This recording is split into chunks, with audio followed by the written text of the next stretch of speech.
Romanos capítulo 2, do verso 17 a 29. É hora do nosso Pai falar sobre o remédio errado que às vezes a gente toma. Vamos ler alternadamente, são muitos versos, né? A gente vai lendo alternado. Se, porém, tu que tens sobrenome judeu, e repousas na lei, e te glorias em Deus,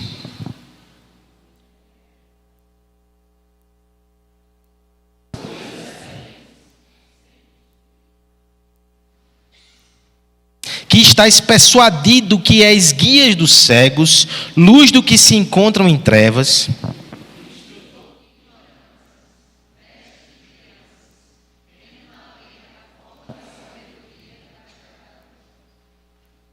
tu, pois, que ensina a outrem, não te ensinas a ti mesmo? Tu que pregas que não se deve furtar, furtas? Não se deve cometer adultério, e cometes, abominas os ídolos e desonras os templos. Tu que te glorias na lei, desonras a Deus pela transgressão da lei?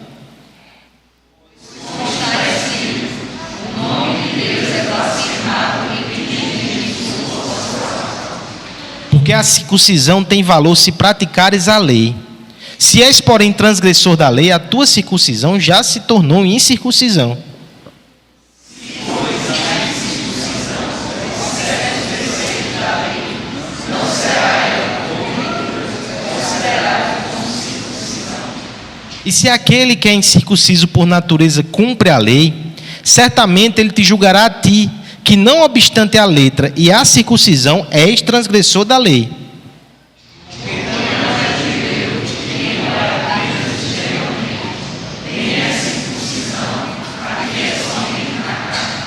Todos juntos. Porém, judeu é aquele que o é interiormente, e circuncisão a que é do coração, no espírito, não segundo a letra, cujo louvor não procede dos homens, mas de Deus. Vamos orar, pedir para que Deus nos ajude a entender a sua palavra, a ouvir a sua voz nessa noite e a ser fortalecido por meio do Evangelho. Pai querido, nós te agradecemos, Senhor, pela tua palavra que nos ensina, que nos instrui, mesmo quando nos adverte, nos corrige, como é o texto dessa noite, Senhor. Que nosso coração esteja aberto, que os nossos ouvidos possam captar a tua voz, por meio da palavra, por meio do teu Espírito. Fala conosco, nos corrige, Pai, em nome de Jesus, amém. Pois é, meus queridos, mais uma vez Romanos vem para nós com um texto duro. Hoje nós falaremos sobre a situação que as crianças estão desenhando, os perigos de tomar a medicação errada.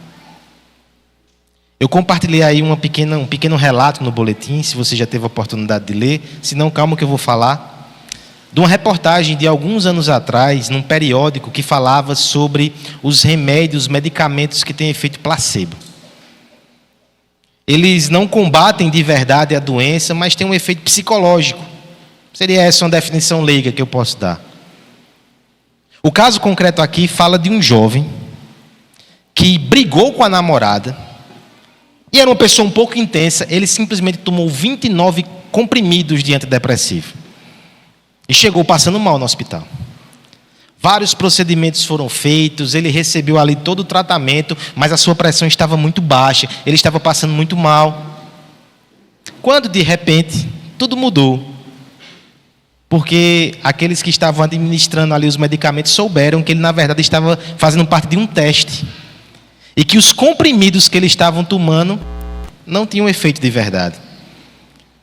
Depois de 15 minutos, quando ele recebeu essa informação, sua pressão voltou. Era somente psicológico, tudo aquilo que estava acontecendo.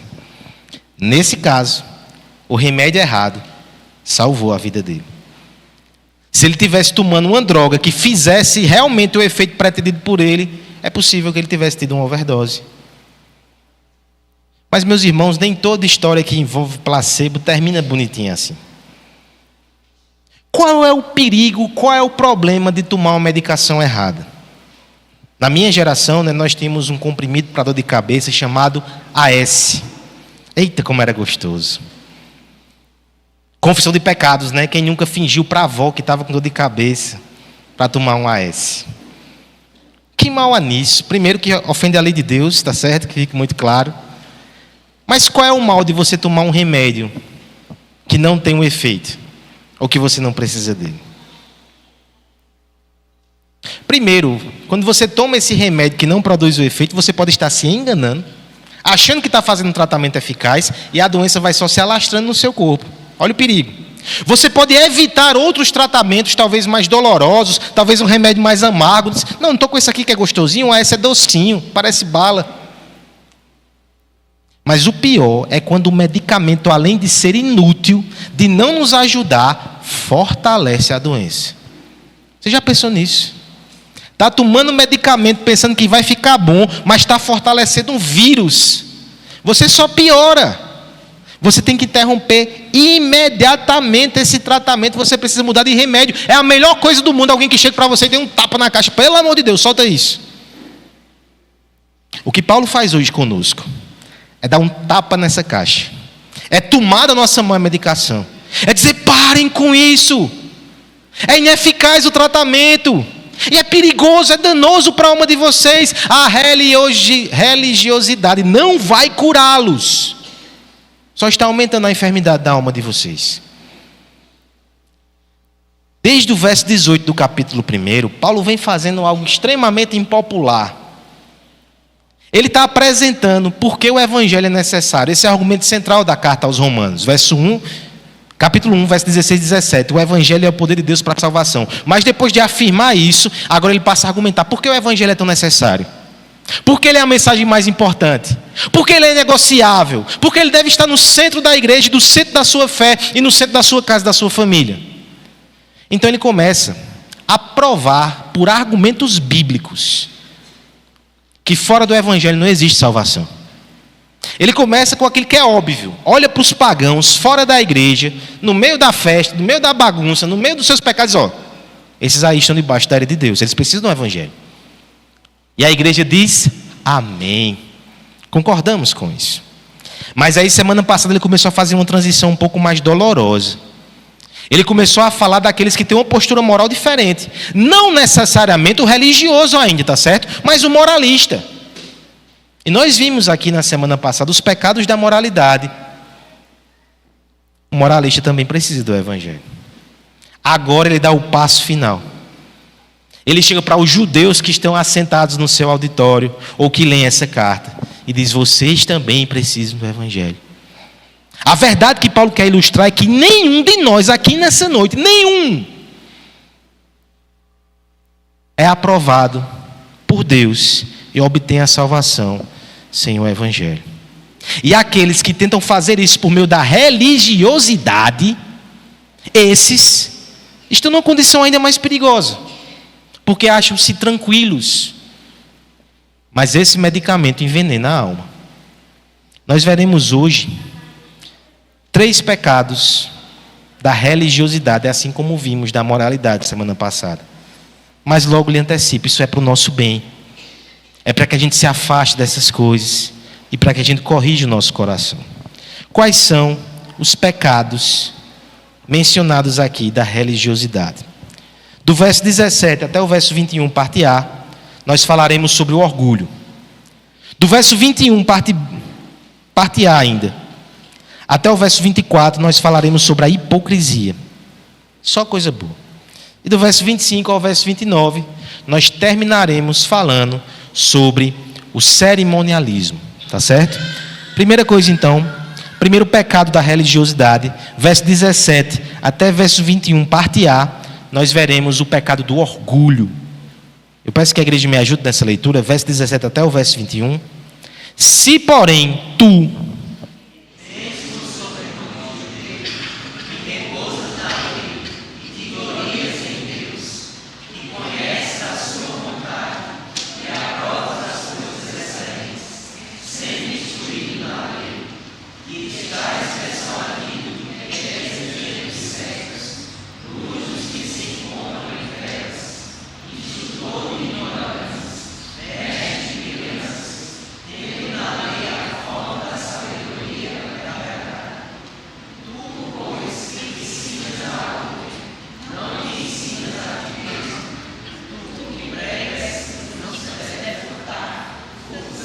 Só até aí. Veja a estrutura do texto. Primeiro, Paulo vai descrever aqui o judeu que o ouvia. Ele faz isso a partir de algumas qualificações. Tem gente que entende que são 6, tem gente que entende que é 10. Enfim, o número não faz uma diferença. Mas ele faz um desenho aqui. Um desenho que orgulhava o coração dos judeus. E o orgulho em si já é o primeiro problema. Paulo, de alguma forma, vai falando de forma que vai exaltando, que vai inflando o coração. Mas ele vai deixando muito claro, já nas entrelinhas, que vem uma crítica forte. Porque já de início, se porém tu, ele já coloca um adversativo aqui para dizer que ele não vai falar de forma elogiosa. Tem um problema aqui que vai ser mencionado. O orgulho afetava o coração desses homens e afeta o coração de tantos outros. E por que não dizer nosso coração também? Calvino dizia que o orgulho é um dos pecados mais difíceis de lidar. Ele começou lá no jardim, quando a gente de forma orgulhosa quis ser igual a Deus. Então veja como é antigo, né, a raiz desse pecado. Mas Calvino também vai dizer que ele é o último que a gente abandona, porque ele se esconde por detrás dos demais. Uma coisa é você estar no meio do mundo, entregue aos seus desejos e cobiças, né? Todo mundo olha e identifica, é pecado. Outra coisa é você estar aqui na igreja. O presbítero Guilherme bem falou, servindo, talvez você seja o mais servidor aqui. Se alguém precisa de alguma coisa, você vai, você resolve, você está bem envolvido aqui. Mas tudo isso pode esconder um pecado que está dentro do coração, você se orgulha disso.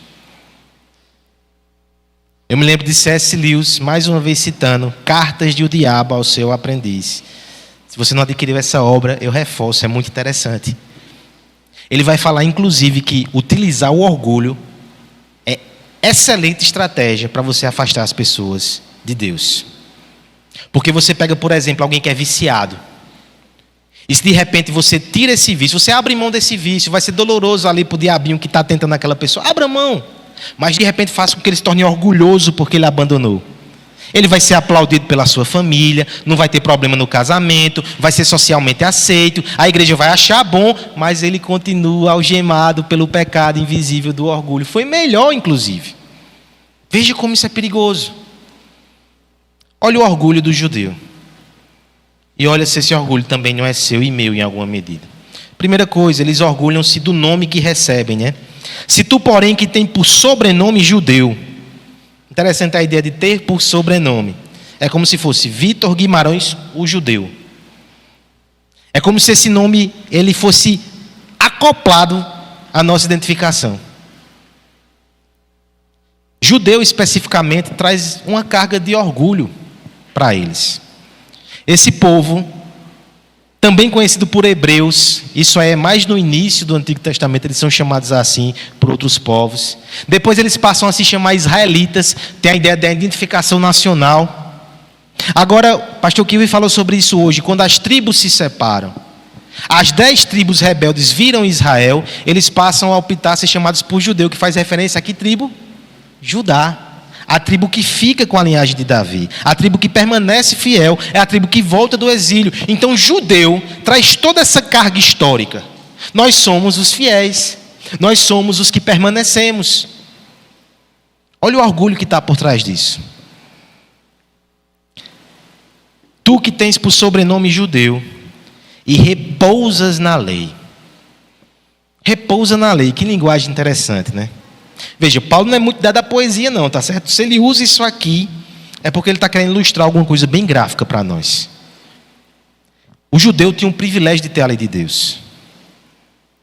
Agora, repousar na lei de Deus é outra coisa. É como se fosse um travesseirinho para eles. Eles estão tranquilos, eu tenho a lei de Deus, que coisa boa. Agora, se abrir essa lei e perceber o que ela descreve, e perceber como ela é rígida, e perceber como ela fala de um padrão santo e elevado, aí a pessoa não descansa não, você não descansa na lei não, você descansa no evangelho, né? A lei não deve ser um travesseiro. A lei é uma pedra que a gente corre para o travesseiro, que é a obra de Cristo. Veja o problema que Paulo está desenhando. Vocês se orgulham no nome de judeu, vocês repousam na lei, vocês se gloriam em Deus. Gloriar-se em Deus aqui, por um lado, pode ser descrito como o fim da religião, sim. é você se orgulhar de ter o Senhor como seu Deus. Mas quando nós colocamos diante desse cenário aqui, essa palavra assume um contorno negativo. Esse orgulho aqui é o orgulho que se sente superior, melhor do que os outros por causa disso. Irmãos, não julguemos os judeus, porque senão a gente cai no mesmo pecado, tá certo? Isso é uma armadilha. Se você julgar demais os judeus, no final Paulo estaria entre nós e dizer: eu estou falando de você também. Nos orgulhamos de ser cristãos. Nos orgulhamos de ser evangélico. Talvez não, isso não está tão queimado, mas a gente acha super bonito ser reformado. Presbiterianos. Nos orgulhamos dessas coisas. Muitas vezes descansamos na lei de Deus. Em que sentido? Nós somos o povo que tem a lei. O povo aí de fora não tem a lei não, é imoral. Nós temos a lei.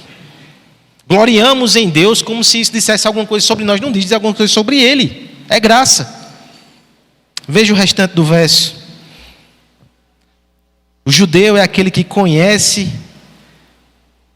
a vontade de Deus e que aprova coisas excelentes sendo instruído da lei. É interessante que a lei de Deus faz isso. Ela nos ensina o certo e o errado. E não só isso, ela nos ensina o que é excelente e o que é bom. Dá sabedoria para nós. Perceba que de fato Paulo está falando sobre privilégios. Mais uma vez, eu chamo a sua atenção para esse princípio. Não é que está errado o privilégio, não. É porque ele foi recebido com um coração orgulhoso. Olha só o verso 19, como já vai ficando sutil a crítica de Paulo. Que estás persuadido de que é guia do cego, luz do que se encontram em trevas. É interessante que Deus realmente dá a sua palavra para que nós guiemos o nosso coração e para que guiemos outros. Para que guiemos outros. Israel foi escolhido como povo de Deus para ser luz também. Para instruir os povos ignorantes que não tinham a lei. Mas você percebe o detalhezinho no verso 19, que estáis persuadidos. A ideia é como se dissesse: quem disse que vocês estão sendo isso? Vocês agem como se fossem. Vocês pensam que são. Mas isso é mera persuasão. Vocês estão guiando cegos de verdade para Deus ou para longe de Deus? Deuteronômio vai dizer que é maldito aquele que guia um cego na direção errada. Ele estava falando fisicamente, tá certo? A lei de Deus no passado prescrevia esse pecado. Imagine que tem alguém que é cego, que está precisando da sua ajuda para atravessar a rua e você leva ele numa direção errada e solta ele ali nos seus descaminhos. Ele vai parar numa viela, vai parar num lugar perigoso. Deus está dizendo: você que está fazendo isso, você é maldito, você está fazendo algo terrível. Os judeus aplicavam isso espiritualmente quando falavam de falsos mestres e de pessoas fora da religião judaica que ensinavam erros, idolatrias, guiavam cegos para longe do caminho. É interessante que Jesus, quando ele vai criticar os fariseus, ele diz: vocês são guias de cegos, guias cegos de outros cegos. É tanto orgulho. Mas vocês não estão fazendo bem o papel. Vocês não estão sendo luz nas trevas. Verso 20. Vocês que estão persuadidos que são instrutores de ignorantes, mestres das crianças, tendo na lei forma da sabedoria e da verdade. É interessante que a palavra grega aqui para forma é esquema. O que é um esquema para nós? Esquema é uma coisa que parece, mas que não é um esquema. É exatamente isso. Vocês têm forma de piedade. Quem olha de fora pensa que vocês são os tais, mas vocês não são. Pergunta da noite: como é que pode alguém estar numa situação tão terrível espiritual e ainda ficar se achando? Como é que pode alguém achar que está abalando diante de Deus quando recebe reprovações tão duras? Aí chegamos no verso 21, a primeira pergunta que Paulo faz, de uma sequência de 4. Tu, pois, que ensina a outros, não ensina a ti mesmo? Esse é o grande problema. Quando a gente pega a lei de Deus, usa ela contra os outros, mas não usa ela contra nós mesmos. Escavucamos o texto sagrado, mas fazemos aquilo para pegar munição, para poder atirar na direção de outros. e não disparamos contra nós mesmos. A palavra de Deus é um espelho. Quando a gente olha no espelho, nós devemos ver a nós mesmos. Nós devemos corrigir, confrontar, desmascarar o nosso próprio coração. Algo de muito errado se a nossa religião nos faz orgulhosos. Pense, por exemplo, naquilo que nós cremos a respeito da salvação. Alguém já disse que Deus fez um plano de salvação calvinista.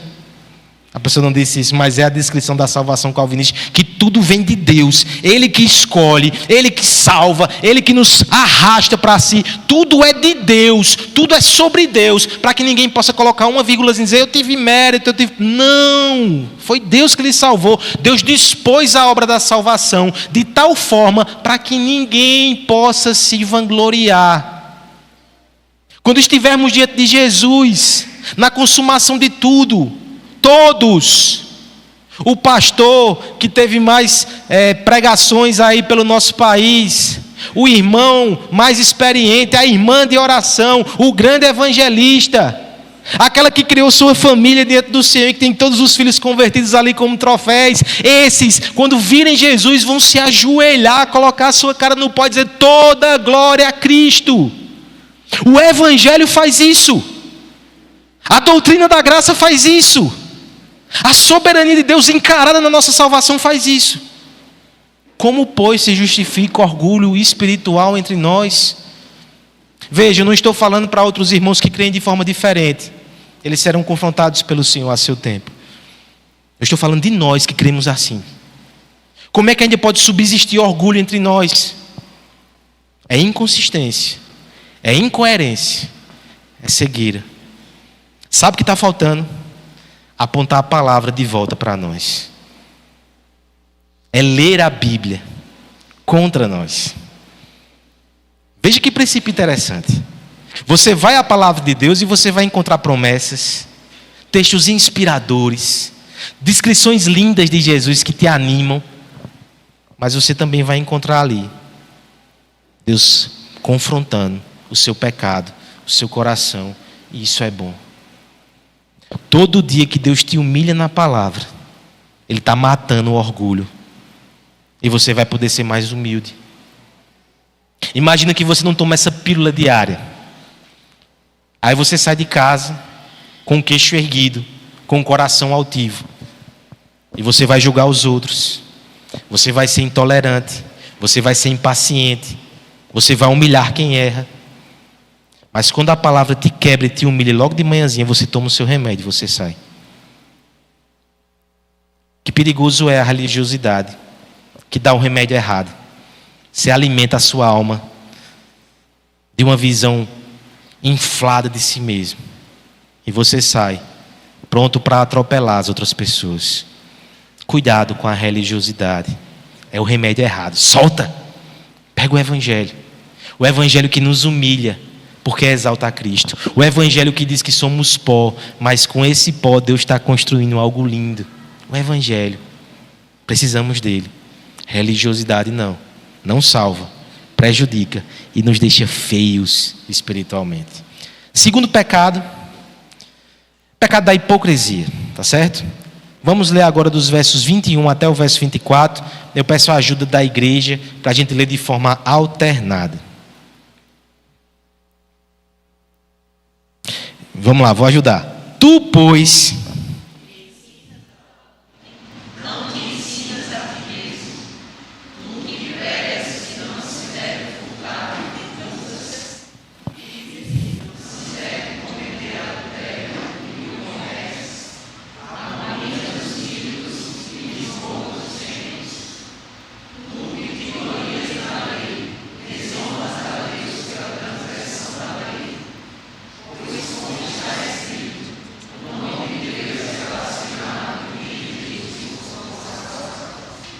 temos agora, irmãos, 4 perguntas e depois uma sentença.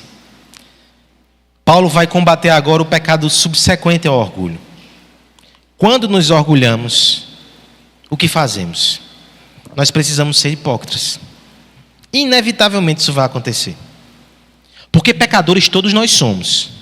Se eu sou sincero e tenho uma visão adequada de quem eu sou, eu vou me arrepender, vou me quebrantar, andar humildemente, reconhecer os meus defeitos e meus pecados. Mas se eu escolho o caminho do orgulho, o pecado continua lá. O que é que eu tenho que fazer? Eu tenho que fazer uma face. Eu tenho que colocar uma máscara. Hipocrisia. Inclusive, essa é a origem da palavra. O grego que deu origem a essa palavra, o Hipócrates, era o ator do teatro. Na Grécia, quando você ia fazer uma peça, você usava máscaras, tá certo? E esses homens de máscara, eles desempenhavam um papel. Portanto, o hipócrita é alguém que coloca uma máscara e que faz uma cena, que faz uma apresentação, mas é um personagem, não é ele de verdade. Inclusive, essa palavra foi incorporada no nosso vocabulário exatamente pelo sentido religioso. Jerônimo, pai da igreja, ele foi o primeiro que pegou a figura do hipócrita do teatro grego e usou num sermão para descrever aquele que fingia ser um bom cristão. Depois isso foi incorporado no nosso vocabulário e hoje todo mundo usa a palavra hipócrita nesse sentido de fingimento. E a origem está atrelada exatamente a isso que a gente está falando aqui. Religioso, hipócrita. Essa não é a acusação do mundo muitas vezes. Eu sei que às vezes eles usam de forma injusta, né? Eles querem dizer que todo crente é hipócrita, é fingido, que finge uma coisa, que quer outra. Mas, irmãos, a gente não pode simplesmente dizer: não aceitaremos essa acusação. Sai para lá, ímpio. Vai te converter. Se convertam mesmo. Mas a Bíblia vai falar que isso é um perigo real para o religioso. A origem da palavra nos mostra isso. Hipocrisia é um veneno. E nós precisamos estar atentos a isso. Paulo vai falar sobre o judeu que primeiro não ensina a si mesmo, fica orgulhoso, e como consequência disso ele vai usar o recurso da hipocrisia. Ele vai confrontar agora isso de forma muito direta, né? Nossa, Paulo aqui certamente desagradou muita gente. Tu que pregas que não se deve furtar, furtas. Tu que dizes que não se deve cometer adultério, o cometes. Irmãos, não é interessante que esses pecados eles foram expressamente mencionados pelo presbítero Guilherme quando leu o Salmo 50, que fala de séculos antes dessa situação? Deixa eu lhe provocar um pouco mais a pensar sobre isso. Pecados que envolvem adultério, sexualidade e dinheiro, furto, ainda hoje não são os principais escândalos que nós temos. Parece que essas coisas se repetem, né? Para nossa tristeza. São as áreas de tentação que muitas vezes fazem pessoas caírem.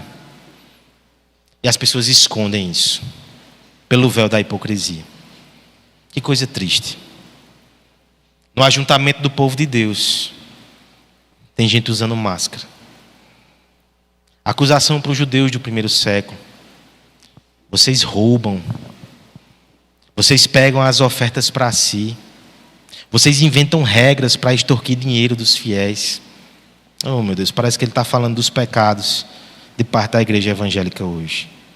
Vocês adulteram.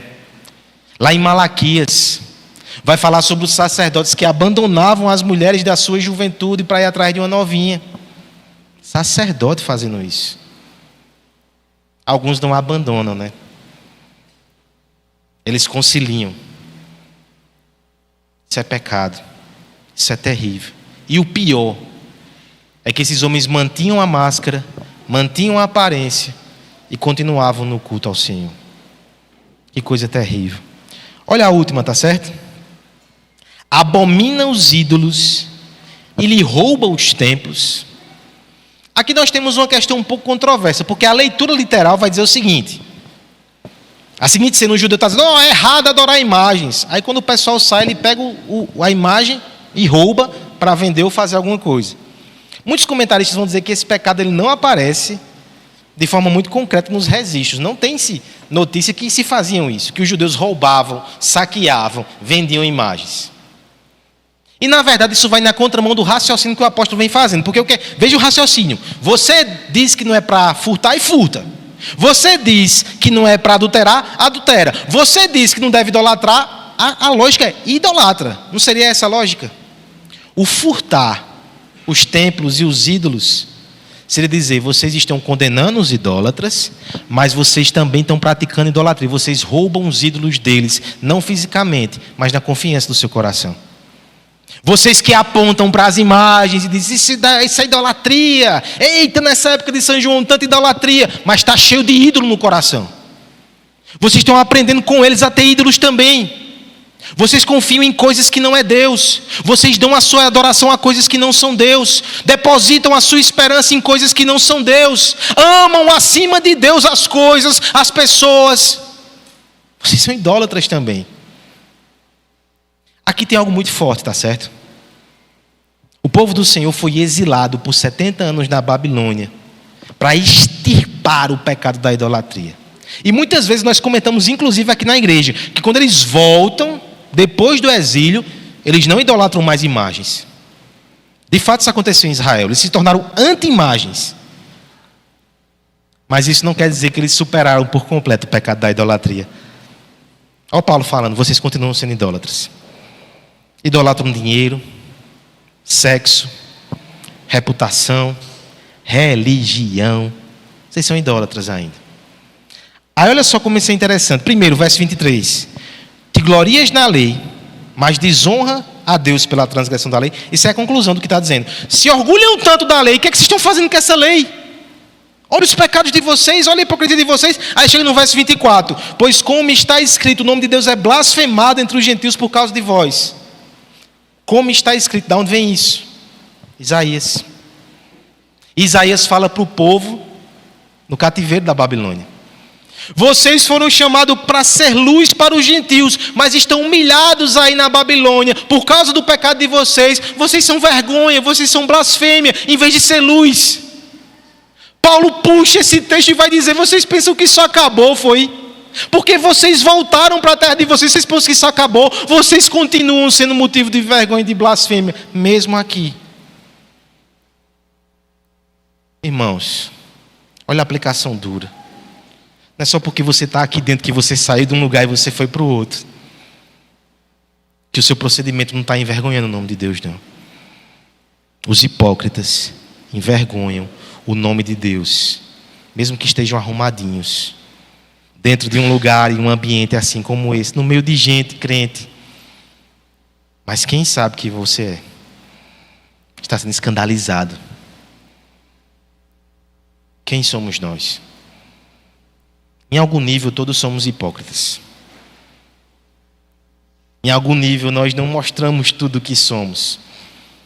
Mas tem casos que são graves como esse, que precisam de arrependimento urgente. Você vem na igreja, no domingo à noite está tudo resolvido. Está resolvido nada. Sua máscara um dia vai ser quebrada. E você não consegue fingir para todo mundo, não. Tem gente que está vendo, está se escandalizando. Aí depois a gente vai culpar o mundo, né? A gente vai culpar o mundo. Nós precisamos cada um reconhecer nosso pecado diante de Deus. Tim Keller vai dizer, quem nós somos? Nós somos um outdoor que convida as pessoas para Jesus pela nossa vida, pela nossa postura, pela nossa conduta. Ou nós somos um muro que faz uma barreira que as pessoas dizem, eu não quero ir nessa igreja não. As pessoas que eu conheço dali são hipócritas. Furtam, mentem, são idólatras. Quem nós somos? Lembre, Paulo está fazendo isso para a gente recorrer ao Evangelho. Para de confiar na tua máscara. Um dia você vai ser desmascarado. Joga essa máscara fora. Não usa a religião como uma roupa que te esconde, não. Fica nu diante de Deus. Se prostra. Reconhece. Clama por Cristo. No Evangelho há salvação para hipócritas, para orgulhosos, para pecadores arrependidos. Último pecado, tá certo? Nós iremos concluir. Versos 25 a 29, nós temos também o pecado do cerimonialismo. Vamos ler juntos? São mais versos, tá certo? Eu vou ajudá-los. Porque a circuncisão tem valor se praticares a lei. Se és, porém, transgressor da lei, a tua circuncisão se tornou incircuncisão.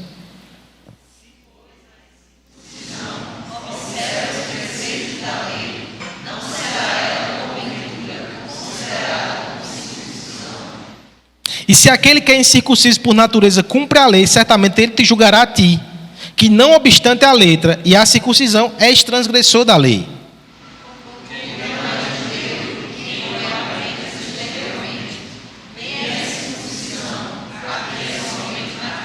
Todos juntos, porém judeu é aquele que o é interiormente, e circuncisão a que é do coração, no espírito, não segundo a letra, cujo louvor não procede de homens, mas de Deus.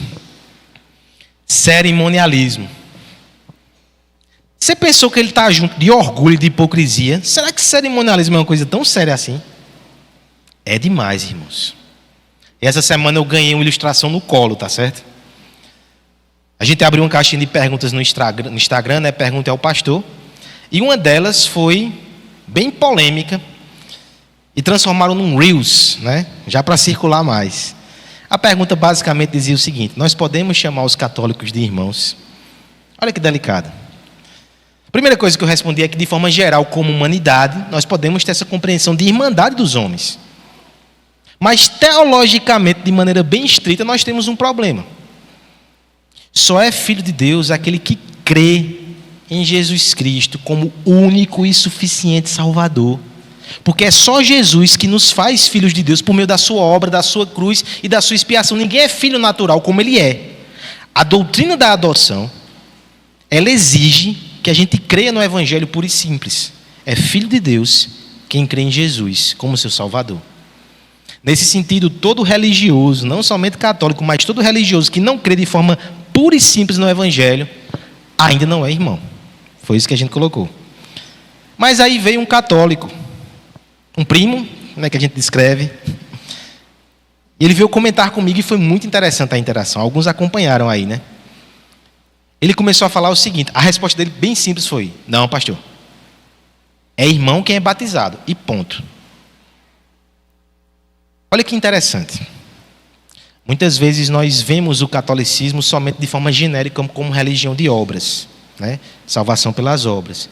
Mas eles são sacramentalistas. A ideia ali é que se você tem o sacramento do batismo, você é filho. E ponto. Apelou até para o texto bíblico. Você tem que crer e ser batizado, e aí você será. Um equívoco confiar no sacramento. Você tem que confiar na fé. Os judeus estão fazendo isso aqui, eles estão confiando no sacramento. Eles estão confiando na circuncisão, que era o batismo da época deles. E Paulo está dizendo: a circuncisão de vocês não vale de nada, não é verdadeira, não é útil. Circuncisão, batismo, cerimônia, ritual, sem fé verdadeira, é religiosidade, é condenação, não tem valor nenhum. Ele vai descrever aqui o judeu que confia na circuncisão, mas tem uma vida que contraria essa confissão. Ele vai dizer: você é um transgressor da lei. É melhor um incircunciso, que tem mais valor moral, que obedece à lei de vez em quando, do que você que não obedece, que é uma farsa. Sua circuncisão é incircuncisão. Esse é o argumento de Paulo.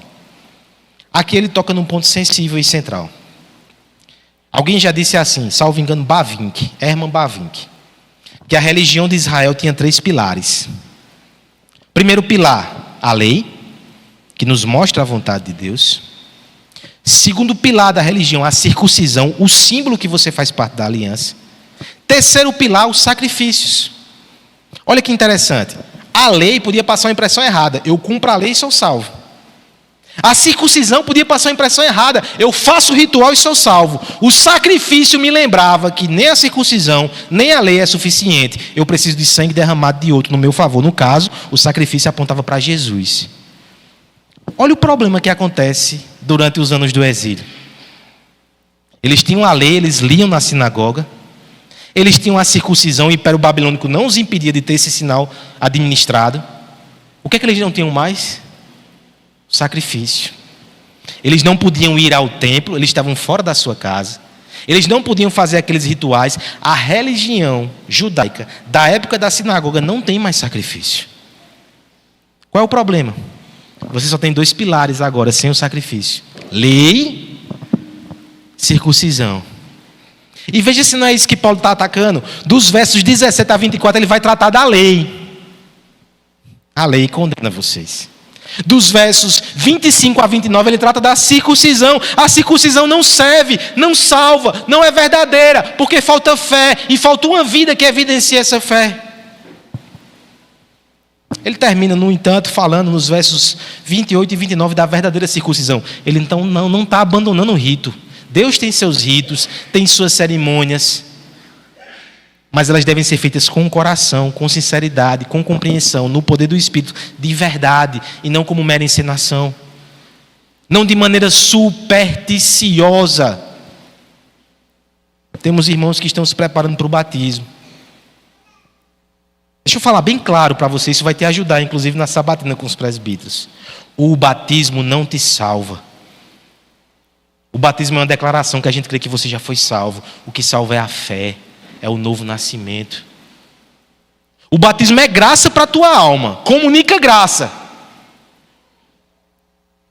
Mas é apenas mais uma comunicação. A primeira de todas é o Espírito que faz de forma invisível. A gente só percebe os frutos. Não confie no ritual, não confie na estrutura, não confie na cerimônia, só confie em Cristo. Resumo do texto no final é isso. Toda confiança outra termina sendo pecado. Se eu confio em mim mesmo, orgulhoso. Se eu confio na aprovação dos outros, hipócrita. Se eu confio na cerimônia, me torno um idólatra de rituais. Se eu confio em Cristo, eu sou salvo. Por isso que o Evangelho é tão necessário. Quem está lá fora precisa do Evangelho. Quem está sentado aqui nesse banco também precisa. Todos precisamos. John Bunyan, no seu livro Peregrino, tem um momento que o peregrino ali na sua caminhada, ele encontra o evangelista, e o evangelista vai dando várias ilustrações sobre o que é a vida cristã. Uma delas, ele descreve a seguinte situação. Alguém que vai entrando numa sala toda empoeirada, e é dado uma vassoura. Vai limpar essa sala? E aí, os que têm mais habilidade ou experiência com a vassoura sabem que tem um problema aqui. Se você pega e vai varrer ali, a poeira sobe. E a pessoa vai fazendo isso, ela vai varrendo e a poeira vai subindo, só começa a tossir. Até que de repente vem alguém e joga água. A poeira baixa e você consegue limpar. O evangelista vai explicar a cena ao peregrino. A lei é como uma vassoura. Nosso coração está cheio de poeira, que é o pecado, e a gente fica tentando varrer e vai subindo aquilo. A gente tenta disfarçar com a hipocrisia, né? Mas quanto mais a gente passa aquela vassoura, mais poeira sobe. A graça é a água que é borrifada, a poeira baixa, e só assim você consegue limpar. Por favor, não tente ficar varrendo sozinho sem a graça de Deus. Moralidade, religiosidade só vai fazer a poeira subir. Não fique tomando um remédio errado. Isso pode ser fatal para a tua alma. Pegue a água do Espírito e jogue no seu coração. Pegue o remédio certo, que é o Evangelho de Cristo. Só tem uma coisa que pode nos tornar puros: o sangue de Jesus, que nos deixa mais alvos do que a neve. Eu preciso do Evangelho. Você precisa do Evangelho. Todos nós precisamos do Evangelho.